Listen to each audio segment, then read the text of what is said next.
మా ముఖ్యమంత్రి గారు మొన్నటి రోజున మేనిఫెస్టో రిలీజ్ చేయడం జరిగిందండి. మేనిఫెస్టో రిలీజ్ చేస్తూ కూడా గత మేనిఫెస్టోలో 99% చేశానని చెప్పేసి బల్ల గుద్ది చెప్పిన సంగతి మీకు తెలుసండి. అదే విధంగా చంద్రబాబు నాయుడు గారు 2014-19 మేనిఫెస్టోలో ఎంత పర్సంటేజ్ అమలు చేశారన్నది ఈ రోజుకి చెప్పలేని పరిస్థితి అయింది. ఇప్పటికీ మించిపోయింది లేదు.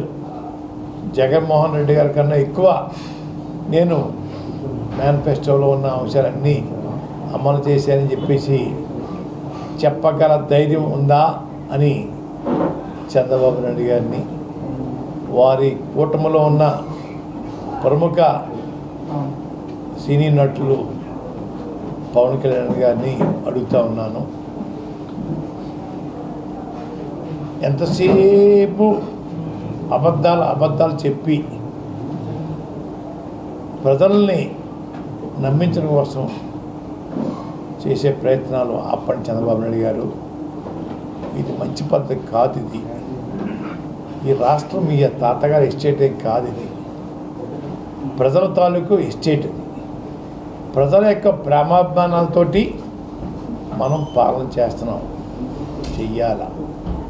ప్రజలే రాజులు, మనం కాదు రాజులు. ఎంతసేపు జగన్ గారు జరుగు అని అంటమన్నది పద్ధత? మేము మాట్లాడే విధానం అదేనా? మీ భాష గౌరవప్రదంగా ఉందా చంద్రబాబు నాయుడు గారు? జరుగు అంటాం ఏంటండి? ప్రజలు ఇచ్చిన అధికారాన్ని వారు పాలన చేస్తూ ఉన్నారు. జరుగు అన్నది మీకేమవుతుంది? జరుగు జగన్ అని అంటాం అన్నది బాగాలేదు చంద్రబాబు నాయుడు గారు. అబద్ధాలు ఆపండి. గతంలో చేసిన 14 సంవత్సరాల్లో తమరు ఏ పనులు చేశారో చెప్పండి. దమ్ముంటే, ధైర్యం ఉంటే. అంతేగాని జగన్ గారు 99% అమలు చేసిన మేనిఫెస్టోని నిత్యం కించపరుస్తూనే ఉన్నారు మీరు. ఇది భావ్యమా? ఇది గౌరవమా? మీరు ఏం చేస్తారో, ఏం చేశారో చెప్పవలసింది పోయి మా ముఖ్యమంత్రి గారి మీద నిత్యం దాడి చేయటం అనేది హర్షించలేకపోతున్నాం, బాధపడతా ఉన్నాం. మీరు ఇచ్చారా చంద్రబాబు నాయుడు గారు? మాటలు కొంచెం మంచిగా మాట్లాడి నేర్చుకోండి అయ్యా.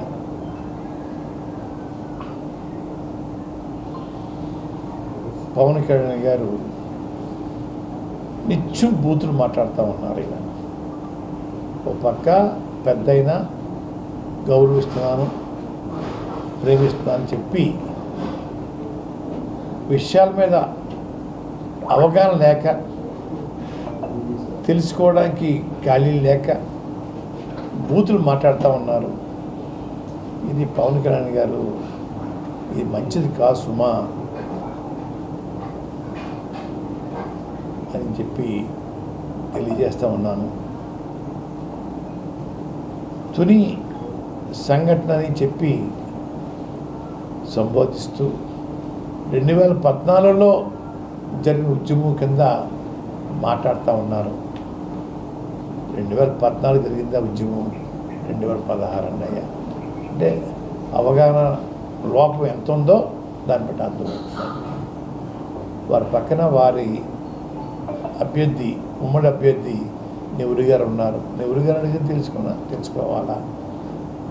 ఈ రైలు సంఘటన పూర్తిగా వైసీపీ వాళ్ళు చేయించారని చెప్పేసి అభియోగం మోపుతూ ఉన్నారు పవన్ కళ్యాణ్ గారు. ఆ రోజు ఆ వైసీపీలో మీ పక్కన నెహ్రూ గారు ఉన్నారండి. వారిని అడిగి తెలుసుకోవాలా? తెలుసుకోకుండా ఎప్పుడో 2014 తెలిసిపోయిందంట రైలు తగలబెడతారండి. అయ్యా బహుశా వాళ్ళ గురువు గారు చంద్రబాబు నాయుడు చెప్పుకుంటారని నేను అనుకుంటా ఉన్నానండి. దానికి కొన్ని విషయాలు చెప్తాను. 1984లో అండి ఎన్టీ రామారావు గారిని ముఖ్యమంత్రి పదవి నుంచి దింపినప్పుడు ఎన్టీఆర్ గారు స్టూడియోలో చంద్రబాబు నాయుడు గారు, నాదెళ్ల భాస్కర్ గారు, మన పర్వతరేణి ఉపేందర్ గారు కూర్చుని ఉదయం నుంచి రాత్రులు 9-10 గంటల వరకు ప్రతి జిల్లాకి ఫోన్ చేసి బస్సులు తగలబెట్టండి, రైళ్లు తగలబెట్టండి, నాదెళ్ల భాస్కర్తో వెళ్ళిపోయిన ఎమ్మెల్యేల ఆస్తులు తగలబెట్టండి, మంత్రుల ఆస్తులు తగలబెట్టండి అని రోజు ఫోన్లు చేసి దహనకాండ చేయించిన గనుడు పవన్ కళ్యాణ్ గారు. ఆ విషయం మీకు తెలియక మాట్లాడుతూ ఉన్నారు. ఈ గనుడికే తెలుసు ఏది ఎప్పుడు తగలబెట్టారో అన్నది. రెండోదండి, పరిటాల రవి గారు వచ్చిన తర్వాత దహనకాండ కూడా ముఖ్య కారకుడు చంద్రబాబు నాయుడు గారు. వారిని చంపుతారని తెలిసి అదే రోజు అన్ని జిల్లాల్లో పార్టీ మీటింగ్ పెట్టారండి. దహనకాండకి అందుబాటులో ఉంటారు అందరూ అని చెప్పేసి ఆ రోజు చేయించిన పెద్ద మనిషి నేను. అలాగే రంగా గారు పథకం వేశారని చెప్పేసి ఈ మధ్య రామజోగి గారు పదే చెప్తా ఉన్నారు. పూర్తిగా వాస్తవం ఉన్నది. వాస్తవం అంటే సార్, కావలసిన వారికి సమాచారం ఇచ్చి భారీ ఎత్తున మీ ఆస్తులకి ఇన్సూరెన్స్ చేయించుకోండి ఒక ఇండికేషన్. ఈ రంగా గారు వచ్చిన తర్వాత మీ ఆస్తులు మీరే తగలబెట్టుకోండి, ఇన్సూరెన్స్ క్లెయిమ్ పొందుదాం అని సలహా ఇచ్చింది కూడా చంద్రబాబు నాయుడు గారు అండి. ఆ తర్వాత దహనకాండ అయిన తర్వాత ఎవరి చేత అయితే ఇన్సూరెన్స్ చేయించారో వాళ్ళందరికీ కూడా అండి అడవిలో ఉన్న టేక్ చెట్లు, టేక్ కర అడుగు రూపాయికి చొప్పున దానం చేసే కార్యక్రమం తీసుకున్నారండి. అవసరం 100 అడుగులు అయితే 1000 అడుగులు, 2000 అడుగులు, 3000 అడుగులు, 4000 అడుగులు అడవిలో ఉన్న టేకనంతా వారికి కావలసిన వారికి దోసిపెట్టిన గనులండి అయ్యా. వీరికి నిత్యం ఇదే పని. దానకాన్ని ఎక్కడ చేయించాలి, ఏం చేయించాలి అయ్యా. అందులో భాగమే తుని రైలు సంఘటన. తెలుసుకోండి పవన్ కళ్యాణ్ గారు. ఆ రోజు సమావేశం తర్వాత మరుసటి ఉదయం 1-2-2016 ఉదయం నుంచి మధ్యాహ్నం వరకు కూడా 6000 మంది పోలీసుని నా ఇంటి చుట్టూరు కాపలా, ఒక హెలికాప్టర్ని తెచ్చుకుని నన్ను తిహార్ జైలుకి పంపించాలని చెప్పేసి కూడా ఆ రోజు కుట్ర పన్నారండి. మధ్యాహ్నం వరకు నాకు అనుకూలమైన వాళ్ళు, అయిష్టంగా ఉన్న వాళ్ళ చేత ప్రేమతో గౌరవించుకోవడైన బాబు గారు, బెయిల్ తెచ్చుకోమని చెప్పండి, బెయిల్ తెచ్చుకోమని చెప్పండి, బెయిల్ తెచ్చుకోమని చెప్పండి, పారిపోమని చెప్పండి, అండర్ గ్రౌండ్ అయిపోమని చెప్పండి, ఇటువంటి మాటలు చెప్పించడానికి ఇష్టప్రయత్నం చేసేది సార్. 1 గంటకి నేను చెప్పాను, ఆ సమావేశం పెట్టడానికి, రైలు రోకో చేయడానికి, రాస్తా రోకో చేయడానికి కర్త కర్మ క్రియ నేనేం చెప్పేటప్పటికీ అందరి నోళ్ళకి తగలబడిపోయింది. కానీ రైలు తగలబెట్టిన గనుడు చంద్రబాబు నాయుడు గారు అని చెప్పడం జరిగిందండి. ఎక్కడ దాపరకం లేదు, అబద్ధం చెప్పలేదు. కర్త కర్మ క్రియ అని చెప్పగల మగోడు ఎవరు ఉంటారండి. రాష్ట్రాలకు చేయించింది నేను, రైలులోకి చేయించింది నేను, మీటింగ్ పెట్టింది నేను. ఇన్నింటికి కారకుడు చంద్రబాబు నాయుడు గారు ఇచ్చిన హామీ. వారి మేనిఫెస్టోలో కాపులకి, బల్జీలకు, ఒంటరి తెలగ కులాలు ఏమైతే రిజర్వేషన్ పోగొట్టుకున్నారో ఎన్ని పునరుద్ధరిస్తాను, లేకపోతే ఇస్తాను పదే పదే సభలో చెప్పి మేనిఫెస్టో కూడా తయారు చేయడానికి ప్రముఖ గౌరవ బీసీ నాయకుల చేత తయారు చేయించిన గనుడైన, అంటే ప్రజలకు నమ్మకం కలగడం కోసం ఓసీలు తయారు చేసే చెప్తే నమ్మని చెప్పేసి గౌరవ బీసీ నాయకులతోటి మేనిఫెస్టో తయారు చేసి అయ్యా పదే పదే మీటింగ్లో చెప్పి అయ్యా నమ్మించడం వల్ల రోడ్డెక్కే పరిస్థితి వారు కలగజేశారండి. అయ్యా 93-94లో ప్రారంభించిన ఉద్యమం 94లో పెద్ద ఉద్యమం చేసిన తర్వాత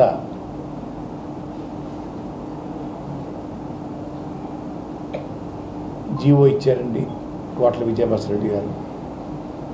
జీవో ఇచ్చిన పార్టీని ఓడించేశారు కాపులు.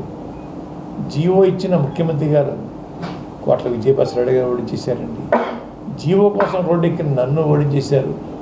జీవో కోసం నాకు కూడా ప్రయాణం చేసిన గౌరవనీయులు బీసీ నాయకులు పిల్లి సుభాష్ గారు ఓడించారు. రిజర్వేషన్ కన్నా ఎమ్మెల్యే సీట్లే ముద్దని అనిపించడం కోసం కాపులకు ఒక 60 సీట్లు ఎక్స్ట్రా ఇచ్చి కాపుల యొక్క ప్రేమతోటి చంద్రబాబు నాయుడు గారు మన అధికారం చేపట్టారు. అయ్యా ఈ రకమైన పద్ధతుల్లో నడిచే మనిషి పవన్ గారు తెలుసుకోండి అయ్యా, తెలుసుకోకుండా మాట్లాడడం భావ్యంగా లేదు. రిజర్వేషన్ రాదని తెలిసి కూడా నేను ఉద్యమం చేశానని చెప్పేసి తప్పుడు మాట మాట్లాడుతూ ఉన్నారు. అయ్యా రిజర్వేషన్ రాదన్న మనిషి ఎందుకు పెట్టారండి అయ్యా మేనిఫెస్టోలో? ఎందుకు పదే పదే మీటింగ్లు చెప్పారండి అయ్యా? 20 సంవత్సరాల క్రితం చేసిన ఉద్యమం వదిలేసేసి కృష్ణారామ అనుకుంటుంటే దాన్ని రోడ్డు మీద లాగింది చంద్రబాబు నాయుడు గారు అయ్యా. ఆశ చూపించి చంద్రబాబు నాయుడు గారు అయ్యా వారి మాటలతో నమ్మి ప్రజలు ఓటేశారండి. కాపు ప్రజలు ఓటు వేసిన తర్వాత ముఖం చాటేస్తే రోడ్డు మీదకి వచ్చే పరిస్థితి వారు కలగజేశారండి అయ్యా. తమను అవగాహన లేకుండా నోటికి వచ్చి ఏదో వస్తే అది మాట్లాడతాం పద్ధతిగా లేదండి. రెండోది, ఈ మధ్య గౌరవ శాసనసభ్యుల్ని, మా పార్టీ శాసనసభ్యుల్ని ఎందుకు అడగలేదు రిజర్వేషను, దత్తములా మీరు అని కూడా సంబోధించి మాట్లాడుతూ ఉన్నాడు చంద్రబాబు నాయుడు గారు, పవన్ కళ్యాణ్ గారు. అయ్యా ఈ ఎమ్మెల్యేలని అడిగే హక్కు మీకు ఎవరిచ్చారు? మీరు ఎవరిచ్చారు? వారికి ఎప్పుడో సాయం చేశారా? క్యాన్వాసింగ్ చేశారా? గెలిపించడం కాసి నేను అతి సాయం చేశారా? వారిని తిట్టడానికి మీకు ఏం హక్కు ఉంది? మీకు వారికి సంబంధం ఏంటి? అలాగే ఉద్యమంలో మీ పాత్ర ఎప్పుడు లేదే, సానుభూతి కూడా చూపించలేదే. ఒక చిన్న ముక్క రాసి ఉత్తరం కూడా రాయలేదే నాకు. నన్ను కూడా తిడతా ఉన్నారా మీరు? జగన్మోహన్ రెడ్డి గారు జగ్గంపేటలో రిజర్వేషన్ ఏమన్నా ఉన్నారు, నోరు పూసుకొచ్చున్నావే నన్ను అంటున్నాడండి ఆయన. అయ్యా నేను సవటనే, వారిలాగా నేను అమ్ముడైపోయిన మనిషినే, దద్దబ్బని, చేతకాడినోడిని, పౌరుషం లేనివాడిని, ఉద్రేకం లేనివాడిని, ఆవేశం లేనివాడిని. అయ్యా మీకు అన్నీ ఉన్నాయి కదా, మీరెందుకు రోడ్డు ఎక్కలేదు? మీరెందుకు రోడ్డు ఎక్కలేదు? మీరు చేయొచ్చు కదా, నేను చేయొద్దని చెప్పలేదే, ఇది నాకు రాసివ్వలేదే ఉద్యమం చేయమని ఎవరన్నా. నా అంతా నేను వారు సహకారం చేయాలని చెప్పి దిగాను. వారు సాధ్యం కాదన్నారు, నోరు మూసుకూర్చున్నాను. అది తప్ప ఇస్తాన్న వాళ్ళము అడగడం తప్ప, నేను ఏమన్నా వాళ్ళని అడగలేదని చెప్పి తప్పంటారా? అసలు అర్థం ఉందా? పవన్ కళ్యాణ్ గారు ఎమ్మెల్యేని అడిగే హక్కు మీకు లేదు. మీ మోచేత కింద నీళ్లు తాగి వాళ్ళు ఏమేమి ఎమ్మెల్యేలు అవ్వలేదు. జగన్మోహన్ రెడ్డి గారు దయ వల్ల వాళ్ళు ఎమ్మెల్యేలు అయ్యారు. వారిని ప్రశ్నించే హక్కు అధికారం మీకు లేదు లేదు లేదు. ఈ మధ్య మన చక్రమూడి గణేష్ గారిని చాలా దారుణంగా అవమానంతో మాట్లాడేది. ఆయన బ్లేడ్ బ్యాచ్ అని, గంజాయి బ్యాచ్ అని, ఎవరైనా ఆస్తులు కొనుక్కుంటే వాటిలో కమిషన్ పుచ్చుకుంటారని, నన్నయ్య యూనివర్సిటీలో వీసీగా వేయిన కోట పుచ్చుకున్నారని ఎన్ని తప్పుడు ఆరోపణలు చేశారు. అయ్యా పవన్ కళ్యాణ్ గారు, గతంలో ఏమన్నా ఈ బ్లేడ్ బ్యాచ్కి, గంజాయి బ్యాచ్కి మీరేమన్నా నాయకత్వం వహించిన సందర్భం ఉందా? మీ దగ్గర ఏమైనా జక్కమూడి గణేష్ గారు అందులో పనిచేశారా? పనిచేసి మేము ఆయనంతా మానేయటం వల్ల కోపం వచ్చి పోసుకూర్చుని చెప్తా ఉన్నారే. మీకు అనుభవం లేకపోతే అది చెప్పలేరు కదా. అంటే మీరు కూడా గంజాయి బ్యాచ్కి నాయకత్వం వహించి ఉంటారని నేను అభిప్రాయపడతా ఉన్నాను.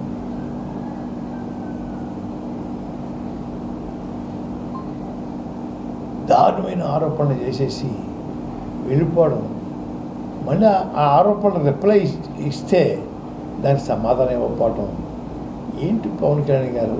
ఎంతవరకు శోభం అంటుంది? ఏం చెప్పాడు తెలుసా పవన్ కళ్యాణ్ గారు, జక్కమూడి గణేష్ గారు? ఈ ఆరోపణలో రుజువు అయితే జిల్లా వదిలి వెళ్ళిపోతాను, రుజువు చేయలేకపోతే నువ్వేం చేస్తావు అని అడిగాడండి. నా సమాధానం చెప్పలేరా? చెప్పే దమ్ము లేదా? అంటే దీన్ని బట్టి ఈ బ్లేడ్ బ్యాచ్కి నాయకత్వం గతంలో మీరు వహించుంటారు. గంజా బ్యాచ్కి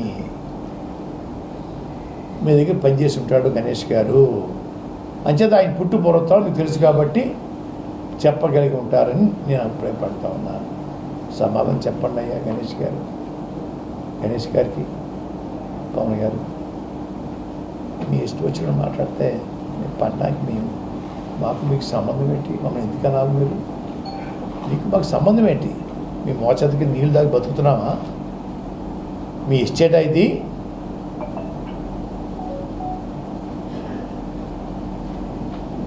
అయ్యా పవన్ కళ్యాణ్ గారు ఇంకో మాట, తమది ఏ ఊరండి అయ్యా? ఏ ఊర్లో పుట్టారు? మీ మండలం ఎక్కడండి అయ్యా? మీ జిల్లా ఎక్కడండి అయ్యా? కొంచెం తెలియజేయాలండి అయ్యా. హైదరాబాదు నుంచి పిఠాపురం అంతా వచ్చేయడానికి కారణం ఏంటండి? ఎమ్మెల్యే పదవి కోసం. ఈ హైదరాబాద్లో పొడి చేయొచ్చు కదా.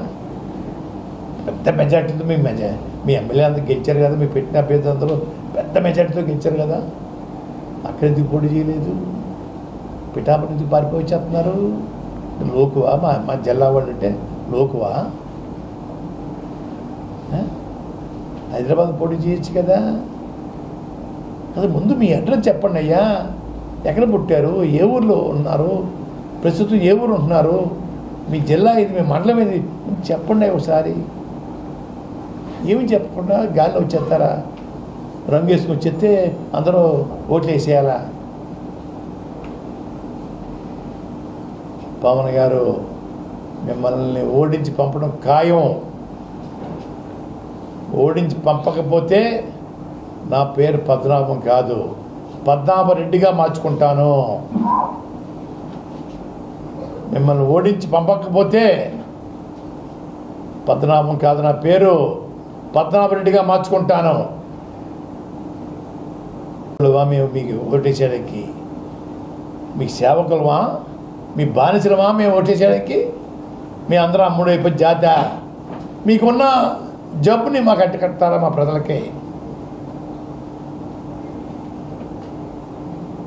పద్ధతులు మార్చుకుని, సమస్యలు తెలుసుకుని, ఎవరేంటో తెలుసుకొని మాట్లాడడం నేర్చుకోండి. మీ నోటికి ఏదో వస్తే అది మాట్లాడేయకండి. కెళ్ళప్పుడు వచ్చి నోరిప్పారు, సంతోషం. ఈ ప్రశ్నలకి అన్నింటికి కూడా మీరు అదే పద్ధతిలో ప్రెస్ మీట్ పెట్టి నన్ను ప్రశ్నించండి, ఎన్ని ప్రశ్నలకైనా సమాధానం చెప్తాను, వాటికి మీరు నాకు రిప్లై ఇవ్వాలి. అంతేగాని సభలో మాట్లాడేసి మీ ఇష్టం వచ్చినట్టు మాట్లాడుతుంటే ఇంకా అర్థం లేకుండా మాట్లాడడం, వాటికి మేము సమాధానం చెప్పడం కాదు. పవన్ గారు, మీరు కూర్చుని ప్రెస్ మీట్ పెట్టి అన్ని రకాల ప్రశ్నలు వేయండి, అన్ని రకాల ప్రశ్నలు సమాధానం చెప్తాను. అంతేగాని నోరు ఉంది కదా, ముఖం రంగు ఉంది కదా, నేను తిడితే పడవ కదా అనే మాట చెల్లదు. ఇక్కడ చెల్లదు. తొందరలో మీ పార్టీ కూడా ప్యాకప్ చేసుకోవడానికి రెడీ చేసుకోండి. పెట్టాపడి తన్ని తరివేస్తారు మిమ్మల్ని. తన్ని తరవపోతే ప్రజలు అంతా చెప్పాను మీకు. నా పేరు పద్మనాభరెడ్డిగా మార్చుకుంటాను. పద్మనాభం కాదు, ముద్రగడ పద్మనాభరెడ్డిగా మార్చుకుంటాను ఇక్కడి నుంచి మా తరవపోతే.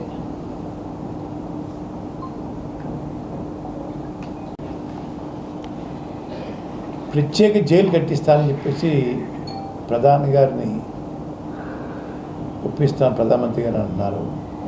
ప్రత్యేక జైలు మీ చంద్రబాబు నాయుడు గారి కోసమా అడుగుతూ ఉన్నాను. అంత పలుకుబడే ప్రధానమంత్రి గారి దగ్గర ఉంటే ప్రత్యేక హోదా ఎందుకు తేలేకపోయారు? ప్రత్యేక హోదా ఎందుకు తేలేకపోయారు? ఎన్నో ప్రాణాలు బలికి ఉన్న స్టీల్ ప్లాంట్ సాధించుకున్నది ప్రజలు. అది ప్రైవేట్ చేస్తుంటే ఎందుకు ఆపలేకపోతున్నారు? రైతులు చిరకాల కోరిక పోలవరం ప్రాజెక్టుని కేంద్రమే నిర్మించాలని చెప్పి ఎందుకు అనలేకపోతున్నారు? పొత్తు కోసం, కూటమి కోసం కాలు పెట్టుకున్నారా? దీనికి ఎందుకు కాలు పెట్టుకోరు? ఈ ప్రజల సమస్యలు అండి. ఈ ప్రత్యేక హోదా, పోలవరం, విశాఖ స్టీల్ ప్లాంటు, ఈ 3 అంశాలు ప్రజల తాలూకా సమస్యలండి. వీటి మీద దృష్టి పెట్టండి మీ చేతనైతే దమ్ముంటే. అంతేగాని కూటమికి కాలు పెట్టుకున్నాను ఎందుక మాటలు? మీ పలుకుబడి ఏమాత్రం ఉందో చూపించండి అయ్యా. రెండోది, పదే మా రిజర్వేషన్ గురించి చెప్తా ఉన్నారు కదా. బీజేపీ ప్రభుత్వం మీ జేబులో ఉందంటున్నారు, చంద్రబాబు నాయుడు గారు మీ జేబులో ఉన్నారు. నన్ను అడిగే బదులు మీరు చేయించవచ్చు కదా. మీ 5 నిమిషాలు అయిపోద్ది రిజర్వేషన్. ఇంచేపు నా మీద దాడి చేయడమేనా? మీ చేసే సత్తా లేదా? చేయించలేరా? చేయించలేనప్పుడు ఈ ప్రగల్భాలు ఎందుకండి? మీ జేబులో ఉంది కదా బీజేపీ, మీ జేబులో ఉన్నాడు చంద్రబాబు నాయుడు గారు. మీ దయతోనే మోడీ గారు భారత ప్రధాని 2 సార్లు అయిపోయారు. మీ దయతోనే 2 సార్లు అయ్యారు భారత ప్రధాని. ఎందుకు ఈ మాటలు బాబు?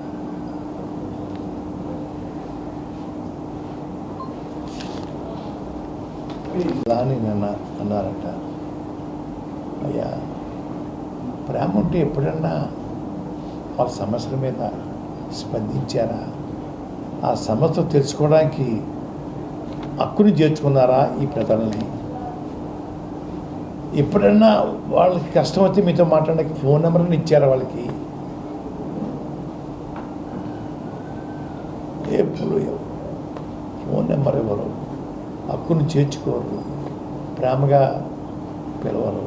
అయ్యా, వారి మీద ప్రేమ ఉందంటున్నారు. అయ్యా, ఏమి నటన? సినిమాలో నటించండి అయ్యా, ఇక్కడికి ప్రజల్లో నటించకండి అయ్య బాబు. మీకు నమస్కారం. ఇప్పటికే చాలామంది చెప్తూ ఉన్నారు, మీద పార్టీల్లో పనిచేసిన వాళ్ళు కోట్లాది రూపాయలు తగలేసుకున్నాం, కోట్లాది రూపాయలు టికెట్ల కోసం ఇచ్చాం, నాశనం అయిపోయాం, మేము నాశనం అయిపోయాం. సినిమాలో నటించండి, రాజకీయాల్లో నటించొద్దు అని చెప్పేసి మీ పార్టీలో పనిచేసిన అందరూ మిమ్మల్ని అడుగుతూ ఉన్నారు. వాడికి సమాధానం చెప్పండి పవన్ కళ్యాణ్ గారు. రైతులకు సాయం చేయడం కోసం చందాలు పుచ్చుకున్నారట. వెబ్సైట్లో పెట్టండి అయ్యా. చందాలు ఎవరెవరు ఇచ్చారో చెప్పండి అయ్యా. ఎవరెవరికి దానం చేశారో చెప్పండి అయ్యా. అలాగే టికెట్ కోసం డబ్బు పుచ్చుకుందారని చెప్తున్నారన్న అయ్యా. పార్టీ నడపడానికి డబ్బు పుచ్చుకుందామని చెప్తున్నారన్న అయ్యా. ఎన్ని కూడా వెబ్సైట్లో పెడితే మీరు తెలుసుకుంటామండి అయ్యా. వాడి సమాధానం చెప్పండి అయ్యా. వాడు సమాధానం చెప్పండి దాటేస్తున్నారన్న అయ్యా. దాటేయకండి బాబు, దాటేయకండి. ఈ రోజు కాబట్టి రేపైనా సమాధానం చెప్పాల్సిన బాధ్యత మీకు ఉంటుందండి అయ్యా. ఆషామాషిగా ఉండదన్నయ్యా. కోట్లాది రూపాయలు ఖర్చు చేయించుకొని కోట్లాది రూపాయలు టికెట్లు తీసుకుని మీరు వెళ్ళిపోతారు హైదరాబాదు. లీడ్తో కూర్చోవాలా? ఆ కోట్లు సంపాదించడానికి ఎన్నో కష్టాలు పడితే తప్ప ఆ కోట్లు సంపాదించుకోలేకపోయారు. సంపాదించుకున్నప్పుడు మీరు ఆవిడ చేస్తున్నారే. ₹1 మీద ఏమన్నా ఎందుకు ఖర్చు పెట్టారా? విజయవాడ మీ ముఖ్య అనుచరుడు చెప్తా ఉన్నారే, సినిమాలో ఆదాయం కన్నా రాజకీయ ఆదాయం బాగుందన్నయ్యా అని చెప్తా ఉన్నారే. కనీసం సిగ్గుపట్టలేదా? ఆ మాటకు సమాధానం చెప్పాలని లేదా? చెప్పండి అయ్యా. గౌరవప్రదంగా ఉంటుందన్నయ్యా. మీ పార్టీకి గౌరవప్రదంగా ఉంటుందన్నయ్యా. మీ మెగా ఫ్యామిలీకి గౌరవప్రదంగా ఉంటుందన్నయ్యా. వాటి రిప్లై ఇవ్వండి అయ్యా బాబు పవన్ కళ్యాణ్ గారు.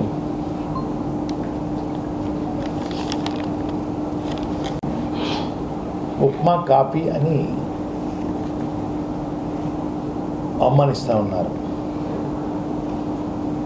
మా తండ్రి గారు మా తాత కథగించి వచ్చిన వారికి మర్యాద చేయటం మాకు నేర్పారండి అయ్యా. మా తండ్రి గారు శాసనసభ్యుడిగా ఉన్నప్పుడు కొండమీద గ్రామాలు ఇతర గ్రామాల నుంచి దళితులు గిరిజనులు నడుచుకుంటూ వచ్చేవారండి అయ్యా. వాళ్ళ పనులు చేయడం కోసం సినిమా దగ్గర కూర్చుంటే సాయంత్రం అయిపోయిందండి అయ్యా. వాళ్ళకి నాన్న వండించే వంట అనేవారండి. 20-30 మందికి వంట చేయించి 11 గంటలకు రాత్రి పెట్టి మళ్ళీ సినిమాల దగ్గర తీసుకెళ్ళి పడుకోబెట్టి తెల్లవారుజామున వెళ్ళిపోయే కార్యక్రమం చేసేవాళ్ళం అన్నయ్య. నా చేతిలో లక్షలాది మందికి ఉప్మాలు పెట్టడం కానివ్వండి, భోజనం పెట్టడం కానివ్వండి, మా ఇంటికి వచ్చిన వాళ్ళకి నాకు ఓపినంత వరకు గౌరవం చేయటం అలవాటు అయ్యా. మా తండ్రి తాత కలిగించి ఉందండి అయ్యా. ఒక విషయం పవన్ గారు, మీ ఇళ్ళల్లో మాలాంటి వాళ్ళు కాదండి, ప్రజలకు ఎలాగో మీకు ఇంటర్వ్యూ ఇవ్వడం అనుకోండి, కనీసం మిమ్మల్ని పోషించే ప్రొడ్యూసర్లని, మీ సినిమాలు తెరకెక్కించే డైరెక్టర్లకి ఎప్పుడన్నా కాఫీ కప్పుతో కాఫీ ఇచ్చారా అని అడుగుతా ఉన్నాను. చిన్ని కృష్ణ గారు రైటర్ ఒకసారి స్టేట్మెంట్ చూశానండి. ఎప్పుడు చేయగలలేదే మా నెలల్లో అని చెప్పి చాలా అవమానకరమైన భాషలో మాట్లాడారండి. ఇంకో మాట కూడా చెప్పాను. ఇంకో పెద్ద ఆయన వాళ్ళ ఇళ్లలో ఎవరికి పుట్టినరోజు వచ్చినా ప్రొడ్యూసర్ గారు కేకులు అన్నీ ఏర్పాటు చేయాలటండి. అలాగే ఫుడ్ కూడా పంపాలటండి. వారింట్లో రూపాయితో ఖర్చు పెట్టరట. 10 మంది ఉన్నామండి ఇంట్లో, కుటుంబంలో 10 మంది పుట్టినరోజులకి ప్రొడ్యూసర్ గారు భరించాలంట. కేక్ నుంచి ఫుడ్ వరకు కూడా మొత్తం భరించాలంట. అయ్యా మీ సంస్కృతి చెప్పారన్నయ్యా. మీకు చేత కాదు కాఫీ ఇవ్వటం, మనసు ఒప్పదు మీకు ఇవ్వడానికి. నేను ప్రేమతో పెడతాను ఉప్మా అన్న, కాఫీ అన్న, భోజనం అన్నా. అది మీకు లేదండి అయ్యా. మనసు రాదండి అయ్యా మీకు. డబ్బే ప్రాణం అండి అయ్యా. మీరు డబ్బు ఉండి పెట్టట్లేదండి అయ్యా. ఇంటికి వచ్చిన ఆదరించాలా, గౌరవించాలా. గౌరవించే కుటుంబం, గౌరవించే గుణం మాకు ఉందండి అయ్యా. ఏళ్ళ చేయకండి అయ్యా. మీరు చేతనైతే పెట్టండి. నేను ఉప్మా పెడుతున్నాను, మీరు పొలాలు పెట్టండి. సంతోషంగా చెప్తాను, తింటారు వచ్చి, సంతోషిస్తాను. అంతేగా ఎదురు మీకు పెట్టడం రాదు, పెట్టుకొని చూస్తే పర్వాలేదు. ఉప్మా కాపీ మనకు పేరు పెడతారా? సిగ్గు లేదా పేరు పెట్టడానికి మీకు?